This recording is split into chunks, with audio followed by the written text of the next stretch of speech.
And so this is about the new course that's starting this week, correct? Yes, it is. Okay. Yes. So Nicole, this is about, and I'm glad you're here. It's October 12th, a little after 6 o'clock. And yeah, I just wanted to have a chance to have a conversation about um, the next 7 weeks in the alternative certification courses. Of course, y'all just finished 61614 Intro to Teaching, and it was my goal with that course to have you all do activities that really relate to getting off to a good start. 61614, 61615. As I've said before in other videos, this is it's been a year or so since I've taught this course. I have a colleague that usually teaches this, and he wasn't able to this second 7 weeks. I tell people it's good and bad that you have the same professor, back to back like this. It's good for you all to hear different voices. But it's also good for me to keep track of you, and where I can really, share with you where we have to go in the alt cert world. And so if you don't mind, I will share my screen to our course site, and then I can talk through and just let's see. Can you see the course site now, Nicole? Yes. Okay. So I will, this course is for alt cert people, but it's also people in the post-baccalaureate world, people that are in most of the same course track, but they're not teachers of record anywhere. And they are just taking classes, and they will be leading towards certification, but DESE says they will have to complete student teaching. In the alt cert world, when you all have completed 2 years of teaching as teacher record, that is the same as your student teaching. Okay. So again, this class runs from the 12th, which is today, to December 4. And it's all online, just like 61614. We will have periodic Zoominars where I can just touch base, or I can open up for electronic office hours, things like that. Let me just show you where my brain is and see if you have questions. So the things that are my screen are not exactly the same screen you will see, because there's things professors can see here. This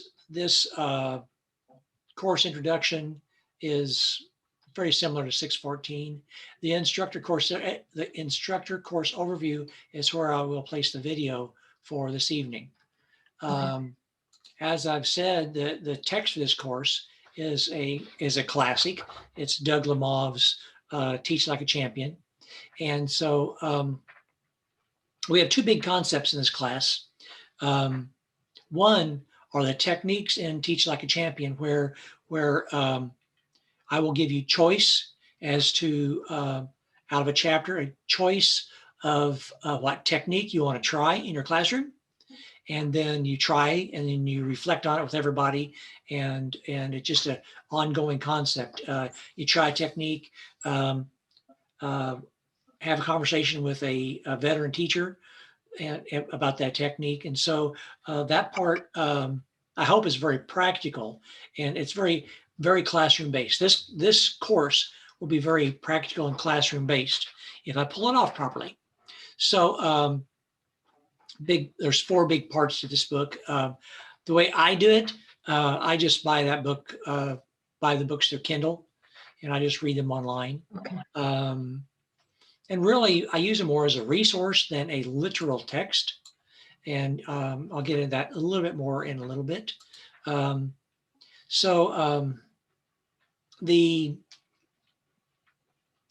This course is set up in 7 weeks. Now, as I scroll down, you will see some assignments that are published and some assignments that are not. In this course this semester, you will create 4 videos for me of you actively teaching in class. So you will need to clear with your principal what are your building's procedures for using video for professional development. And then you will upload those videos for we can all see them and provide you feedback and so on. It's a rather public concept, which is we teach in a fishbowl is really how it is. And so have an introduction thread where I'm going to ask you to basically bring us up to speed where you are in your teaching world now, a little bit more about yourself, that kind of stuff. The broad scan of the Lemov text. This book has 62 techniques. And so the idea is I'm just asking you to just thumb through it essentially, and in just about 50 words, just see what techniques pop out to you. That's about all that is right there. So this week is giving people a chance to get up to speed with this course. Let's see. Okay. The Educator Growth Toolbox. And I think I've mentioned this before, but you all, we work towards the 9 DESE standards, 9 teaching standards. And so this is what this is about, this Educator Growth Toolbox. And so basically you have an assignment here.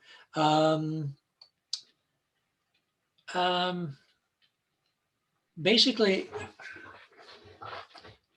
almost every school uses the same versions of the same standards. All of you are Missouri educators. And so in your final semester that you're with the cert program, we will talk about the Missouri Educator Evaluation System, the MEES, where your principal and I will collaborate to arrive at a score on your teaching ability on each of the 9 standards. So we're going to spend time talking about the standards so that you become very conversant with them. That's what I'm trying to do with this little bit right here. I want you to talk to your supervisor, your principal, and what standards does he or she want you to concentrate upon? And then summarize and upload that conversation here. It's very important to me for you to be really dialed in with your principal, your supervisor, and also with the veteran teachers that work around you. So that's a big part of where my brain is there. Let's see here. I'm going to keep scrolling down. Now, I have already published the 4 videos and some of the assignments. I have a lot more assignments in here that I'm going to ask you to do. Okay, that's why they're not all published.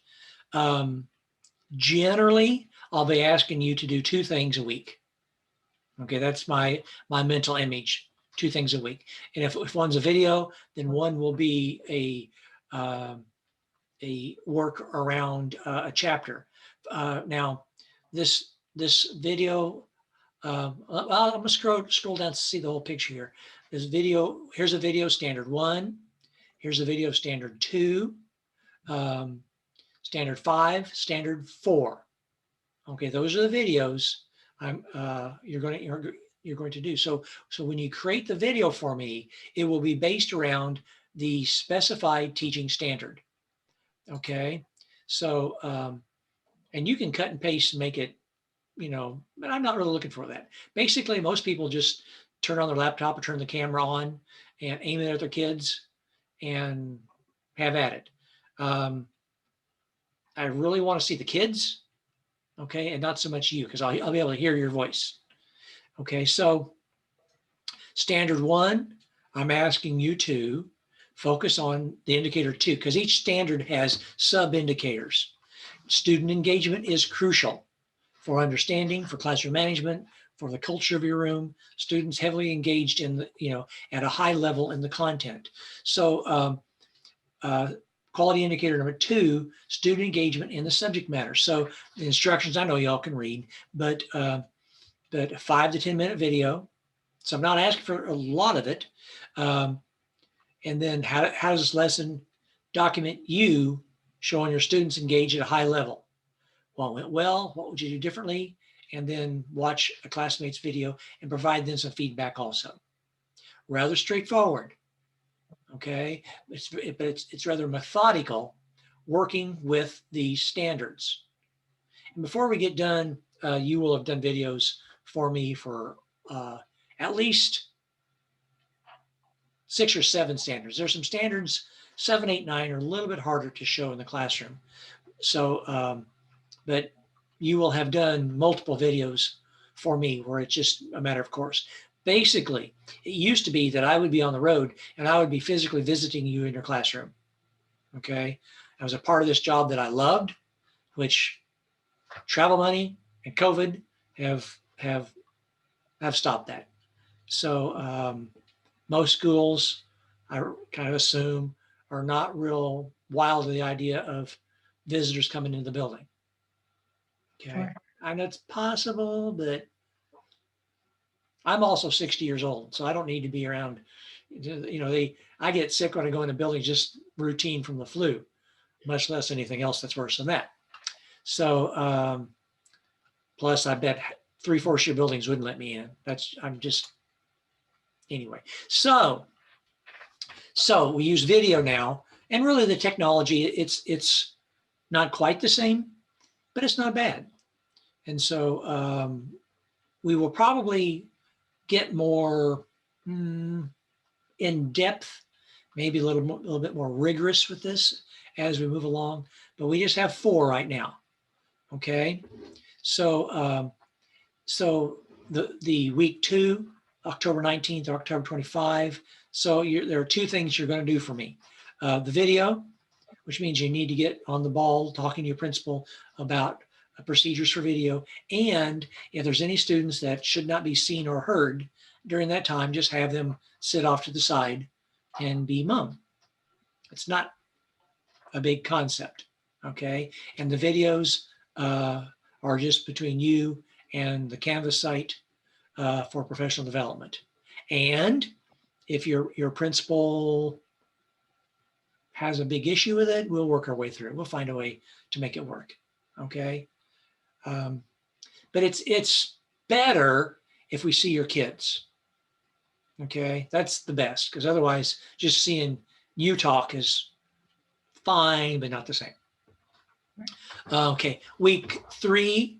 Now I have not published the second assignment for week 3 yet, because I want to get a feel for your workload so far. So I have 4 choices there that I might upload, might publish. I'll just publish one, okay? Because I don't want to completely overwhelm you. Plus, you're doing the video during that time, which is the most important thing.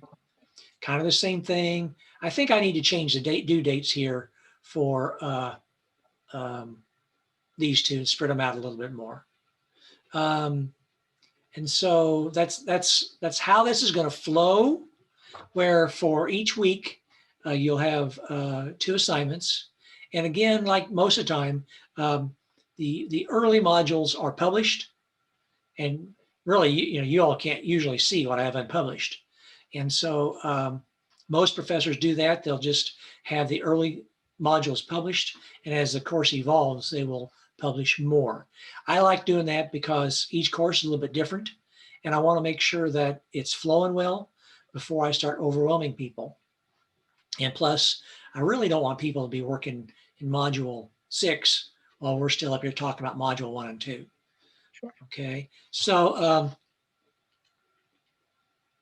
let's see now.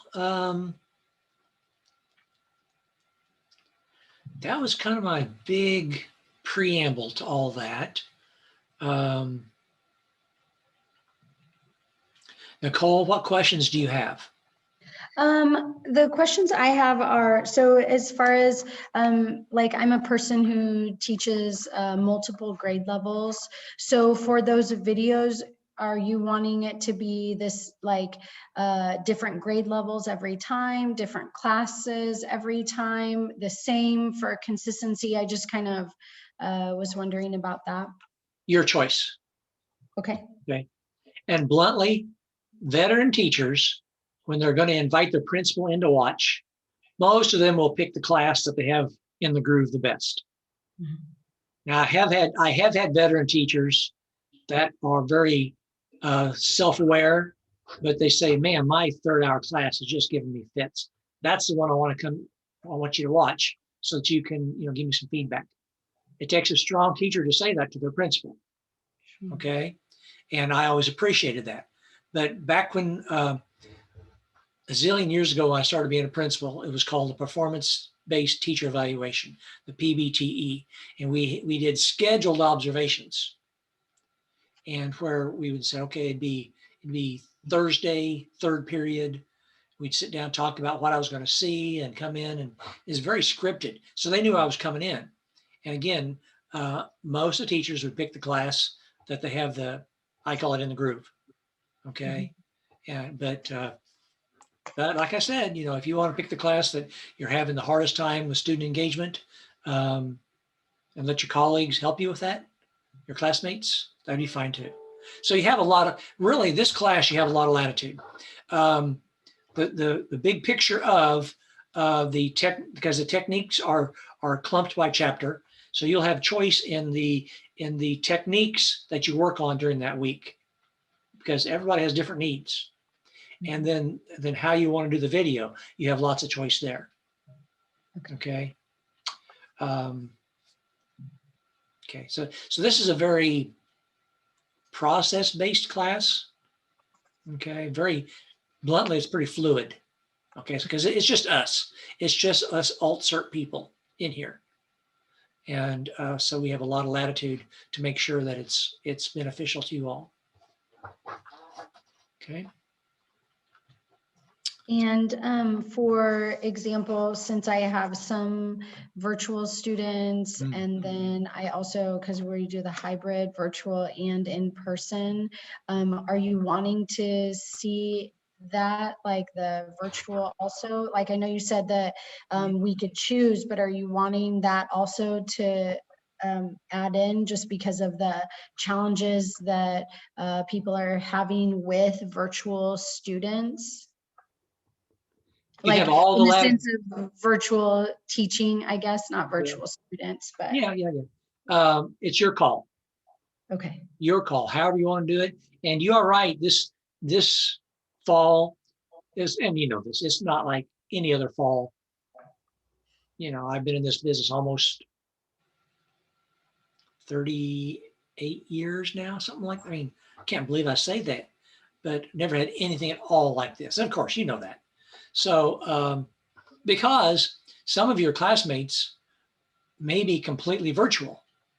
Mm-hmm. And so the only option they have is to do it that way. And really, the people that are in last year's cohort back in March, when the world got shut down, they had no choice but to be showing the videos that they were making to place on their course site for their kids. That's just what they did, and we just went with it. We just went with the flow. Okay, lots of latitude. Okay. In one way, this is just of course you're paying for it, but it's a big professional development activity. That's my mental image, because Doug Lemov, if you talk to your cohorts or in your school or your principal, they've all heard of Doug Lemov, just like they've all heard of Harry Wong. Okay, so that's what I try to do. I try to stay with the classics, I guess. Okay, although the Doug Lemov book is not that old. Neither is the Wong book. Okay. What else can I help you with? I think that's all the questions that I have about that. Actually, so as me being the only teacher in my school that teaches Spanish, and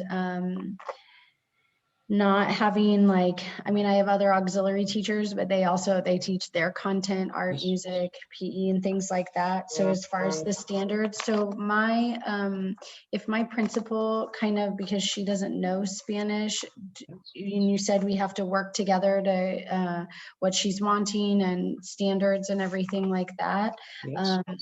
Is it just a little bit more kind of like where I would decide, or what you know what I mean, as far as working with her, because for her, she's kind of just gives me that flexibility to teach kind of what I feel is important.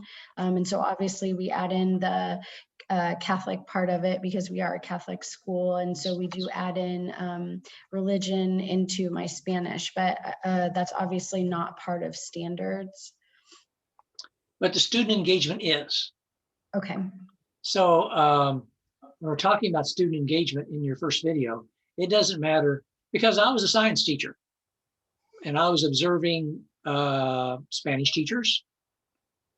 And actually, it's an interesting activity for a principal to observe a Spanish 3 class. You don't speak Spanish, because you have to watch the students and watch their eyes and their body language to know how engaged they are. Okay. So there are no principals that know all the content in their school, because I had, chemistry 3 and physics 2 and Spanish and home ec, and it was a full comprehensive high school. But I could watch student engagement. I could tally the kids literally that are engaged every minute as I'm watching them watching a teacher teach. So if you have 15 kids, I can look and say, well, at 2 o'clock in the afternoon, 12 of your 15 were actively engaged. And 10 minutes later, okay, now 13 or 15 are actively. You do tallies. And so it's the same kind of thing that you can do yourself or your colleagues can do. And so student engagement is the same no matter, whether you're talking preschool or Chem 3, student engagement. And so this is not about the specific curriculum or content. And Harry Wong was the same way. You notice the Harry Wong book didn't ask what it is that you're teaching. He's more talking about how you're teaching. Okay? So, yeah, your principal doesn't have to know Spanish to be able to tell if your kids are asleep in the back of the room. Are their eyes on you? Are their pencils moving appropriately? Are they on their feet when you ask them to? It's actually, in my mind, it's more interesting as a principal to watch a class where you don't know the content, because then you watch the kids. And that's what I do. If I'm in a classroom, I don't watch you, I watch the kids. What are the kids saying and doing? It's irrelevant what the teacher says. It's irrelevant what the teacher does. Because you all know of teachers that have stand up in the front of the room and yak and yak and yak while the kids are completely tuned out. And that's not teaching. Well, that's teaching. That's not learning. Okay. So my favorite thing as a principal was to go into a classroom and talk to the kids. If they're doing seat work or lab work or that kind of stuff, I would slide a little around the room saying, okay, what are y'all doing today? Do you know what you're doing today? It's very important for the students to know the objectives and where they are in meeting them.